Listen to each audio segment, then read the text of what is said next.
जय हिंद दोस्तों, वंदे मातरम। अभी पूरे देश में, बल्कि पूरे देश में ही नहीं कि पूरी दुनिया में इस समय अफगानिस्तान और तालिबान को लेकर चर्चा बहुत ज़्यादा ज़ोरों शोरों पे चल रही है। जहाँ एक तरफ कोई भी इस्लामिक कंट्री सामने नहीं आ रही है, अफगानिस्तान से जो लोग निकलना चाह रहे हैं उनको शरण देने के लिए, उनको रिफ्यूज देने के लिए, वहीं पे भारत में कई लोग ऐसे हैं जो कि ये मांग कर रहे हैं लगातार कि भाई जो अफगानिस्तान से जो रिफ्यूजीज़ निकल रहे हैं, जिन लोगों को शरण की ज़रूरत है, उनको भारत शरण प्रदान करे। हालांकि कई लोग इस बारे में ये भी बोल रहे हैं कि भाई अगर हम लोग अफ़गानिस्तानियों को शरण देते हैं तो कोई बड़ी बात नहीं है। जिस प्रकार से फ्रांस में हमने देखा और अलग-अलग देशों में हमने जो देखे हैं अभी पिछले कुछ समय में जो हरकतें हुई हैं, कांड हुए हैं, कि वो चीज़ें फिर हमें भारत में भी देखने के लिए मिलें। दूसरी चीज़, लोग ये भी कह रहे हैं कि भारत के पास पहले से ही अपनी काफ़ी समस्याएँ मौजूद हैं। ऐसे में और लोगों को अंदर लेने से कोई बड़ी बात नहीं है कि हमारे देश में भी समस्याएँ बढ़ जाएँ।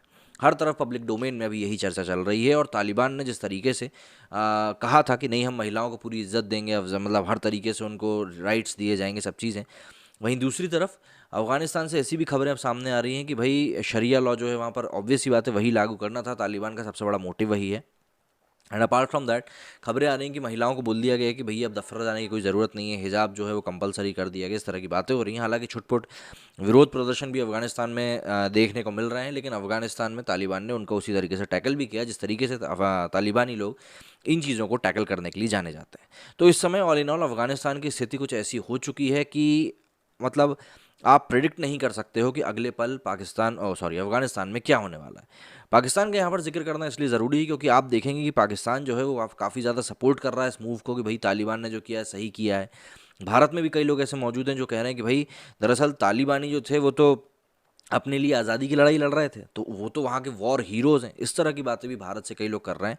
अतीउर रहमान बर्क जो कि समाजवादी पार्टी से आते हैं, उनको पुलिस ने उनके खिलाफ केस भी दर्ज कर लिया है इस मामले में कि भैया उन्होंने हमारे देश के जो फ्रीडम फाइटर्स थे, मतलब जो जिन्होंने देश के लिए लड़ाई लड़ी थी, उनसे कंपैरिजन किया था तालिबान को। तो यूपी पहली स्टेट बन गई जिसने कि इस प्रकार की टिप्पणी करने वाले किसी भी व्यक्ति के खिलाफ केस दर्ज किया है। इसके अलावा भी छुटपुट चीज़ों में जो कि इंस्टाग्राम से चीज़ें निकल कर सामने आ रही थी, कई सारे पोस्ट थे जो कि वायरल हो रहे थे जिसमें कि लोग दबी ज़ुबान में ही सही लेकिन तालिबान को सपोर्ट करते हुए दिख रहे थे कि भाई जो वो कर रहे हैं वो सही कर रहे हैं। तो इसके ऊपर भारत के जो लोग हैं वो ये कह रहे हैं कि भाई जिन लोगों को अफ़गानिस्तान में जो चीज़ें चल रही हैं वो इतनी सही लग रही हैं, तो ये भी उनको समझाना चाहिए कि फिर अफ़गानिस्तान से इतने लोग भागना क्यों चाह रहे हैं? क्यों पूरी दुनिया कह रही है कि भाई अफ़गानिस्तान जो है एक बार फिर से 20 साल पीछे चला गया है? ये बातें होना लाज़मी सी बात है। क्यों नहीं बातें होंगी इसका भी कारण किसी के पास नहीं है, लेकिन बातें होना बहुत ज़रूरी है। क्योंकि अगर बात नहीं होगी तो कल को जब कोई इसको लेकर जस्टिफिकेशन देने आ जाएगा तो किसी के भी पास कुछ मुद्दा नहीं बचेगा कि क्या करें। इसी के साथ एक फिर से वो खबर भी अब तेज़ होने लगी कि भई एक समय था जब भारत में, आपको ध्यान हो, कई सारे लोग थे, अवार्ड ऑफ वापसी गैंग वाले भी थे, कई लोग थे जो कि ये चिल्ला रहे थे कि भैया भारत में तो इंटॉलरेंस बहुत बढ़ गया है और हमको इनसिक्योर फील होने लगा है। तो ऐसे लोगों को भी अब लोग निशाने पर लेके कह रहे हैं कि भैया इन लोगों को अब अफगानिस्तान जाना चाहिए। वहाँ पर बहुत सस्ते सस्ते प्लॉट बिक रहे हैं, सरकारी नौकरी मिल रही, सब चीज़ें हो रही, तो ऐसे लोगों को अब अफगानिस्तान चले जाना चाहिए। देखिए, लोग क्या होते हैं, पब्लिक का एक गुस्सा होता है, एक नाराज़गी होती है किसी भी चीज़ को लेकर। अगर आप एक पब्लिक इन्फ्लुएंसर हैं और कुछ ऐसी बात बोल रहे हैं जो आपके ही चाहने वाले लोगों को बुरी लग जाती है, तो लोग फिर मौका तलाशते हैं कि यार कब हमारा मौका आएगा और कब हम इनको, इनकी जो बात थी वो इन्हीं को बोलेंगे। लेकिन अब जिस तरह का माहौल हमको देखने के लिए मिल रहा है अभी दुनिया में, जिस तरीके से अफ़गानिस्तान को एकदम अलग-थलग पटक दिया गया है, अमेरिका ने सडनली एक तरफ से हाथ उठा दिया। उसको लेकर ये भी कहा जा रहा है कि भई अफ़गानिस्तान और अमेरिका को लेकर अशरफ गनी, इन सब में एक वार्तालाप हो चुकी थी पहले ही। इसी कारण से अशरफ गनी इतनी आसानी से निकल पा रहे और बढ़िया तरीके से बैठ के वीडियो जारी कर रहे हैं। हालाँकि इसको लेकर ट्विटर के ऊपर कल एक हैशटैग काफ़ी ज़्यादा ट्रेंड कर रहा था, गो टू अफ़गानिस्तान। इसके अंदर कई लोगों ने ट्वीट करके अपने दिल की जो भड़ास है वो निकाली है और बताया है कि भैया क्यों वो चाहते हैं कि अफ़गानिस्तान जो है, कई लोगों को चले जाना चाहिए और वापस लौटने की तो बात खैर है ही नहीं, वन वे टिकट तक देने की कई लोग बात कर रहे हैं। तो ज़रा हम ऐसे ही कुछ ट्वीट्स की तरफ देखते हैं कि भाई वो लोग क्या कह रहे हैं, किस तरीके से कह रहे हैं और क्या चीज़ें कहना चाह रहे हैं इस पूरे मामले को लेकर। तो इस मामले में हम सबसे पहले देखेंगे तो मान्या चौबे जी हैं, ये लिखती हैं कि anyone who wants sharia in India should go to Afghanistan. इन्होंने एक तस्वीर ट्वीट करी जो कि काफ़ी ज़्यादा वायरल हुई है। इसमें लिखा है कि हु वांट्स शरिया, तो इसमें लोग कहते हैं, हाथ उठाते हैं। Who wants to live in Afghanistan, कोई हाथ नहीं उठाता है। और who wants to live in India, सब हाथ उठाते हैं। मतलब एक तरफ आपको शरिया लॉ भी चाहिए, दूसरी तरफ आपको अफगानिस्तान में जाकर रहना भी नहीं है।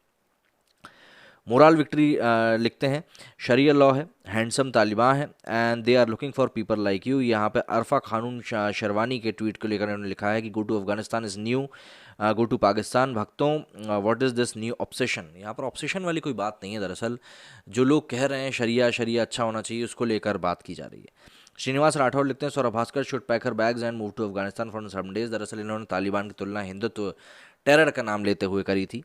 इसके आगे डॉक्टर शबाना पठान लिखते हैं, फाइनली भक्त brigade at got chance to change their dialogue from go to Pakistan to go to Afghanistan, must be refreshing for them, but hey why spend on travelling when we get to see same environment here only every now and then. Shabana ji जो लिख रही हैं कि हमको यहीं पर वैसा माहौल देखने के लिए मिल जाता है, तो मैं एक बार फिर से जो रूबिका लियाकत ने बात कही है, मैं वही चीज़ कहना चाहूँगा कि मुझे रॉकेट लॉन्चर लेकर घूमते हुए यहाँ पर लड़के नहीं दिखाई देते, मुझे प्लेन से लटकते हुए लोग यहाँ पर दिखाई नहीं देते। पता नहीं आपको ये माहौल कहाँ पर दिखाई देता है, लेकिन बात वही है कि आपको बुरा अगर लग रहा है तो भाई रास्ते तो खुले ही हैं। धीरज मीना लिखते हैं, गो टू अफगानिस्तान और go to Pakistan as early as possible. अच्छा, मुनव्वर शायर राणा ने कहा है कि यूपी के जो हालात हैं यहाँ से भाग जाना चाहिए, कोई भाग जाने को जी चाहे। मुनव्वर राणा साहब ने भी कुछ किया है कांड, उसके ऊपर भी अगला वीडियो उसके ऊपर बनाने वाला हूँ मैं, वो भी ज़रूर देखिएगा। तो भाई देखिए, अमरेश लिखते हैं 6 BHK bungalow, 5 bathrooms, 1 garden, 2 open terrace, total covered area 32 square feet yards, 50,000 रुपये में आपके लिए मिल रहा है, सिर्फ और सिर्फ काबुल में। बशरून खान लिखते हैं, India must ensure the Taliban revival will not impact Kashmir. ये पहला एक ट्वीट मेरे को दिखा है जो भाई लग रहा है कि चलो ठीक है। मुनव्वर आना, time has come to go to Afghanistan. The retweeter लिखते हैं, 3 killed as Afghan protest, Taliban promise of peaceful rule. They said India is not a safe country, now they need to speak up. यहाँ पर इन सब लोगों की तस्वीरें पोस्ट करी गई जो कि कह रहे थे कि भाई भारत एक सेफ कंट्री नहीं है।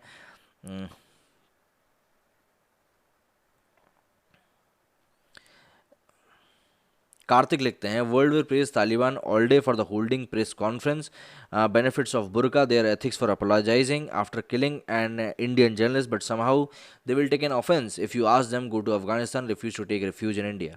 ये बात भी सही है। देखिए, लोगों का काम है कहना, कुछ तो लोग कहेंगे और यही चीज़ चलती है, क्योंकि आपको अपना एजेंडा जहाँ पर फिट करना है आप उसी चीज़ को देखोगे कि भाई मेरा एजेंडा कहाँ पर फिट हो रहा है, उसी को लेकर मैं बोलूँगा।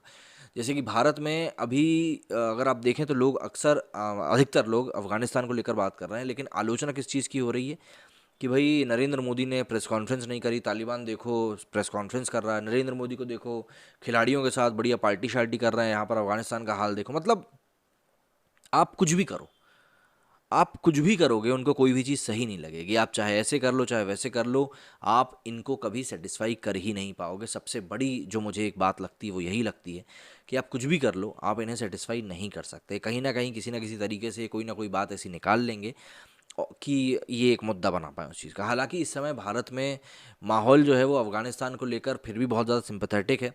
लोग यही चाह रहे हैं कि भाई तालिबान जिस तरह का है उसको देखकर लगता है कि वहाँ के लोगों को अच्छे से बस सुविधाएं सारी मिली, क्योंकि 20 साल में काफ़ी ज़्यादा डेवलपमेंट हो चुका था और इसमें एक बड़ा हाथ भारत का भी था। इसी कारण से पाकिस्तान जो है बहुत खुश हो रहा है तालिबान की वहाँ पर एंट्री को लेकर कि भाई भारत का जो इन्फ्लुएंस है अब उसके एक पड़ोस से तो ख़त्म होगा कम से कम। लेकिन बात वही आ जाती है ना कि कहीं ये वही डाल ना बन जाए पाकिस्तान की जिसके ऊपर बैठ के वो खुद को ही गिरा ले। आपका क्या कहना है इस मामले में, मुझे कमेंट करके ज़रूर बताइएगा। मेरे इस वीडियो में फिलहाल इतना ही। जय हिंद, जय भारत।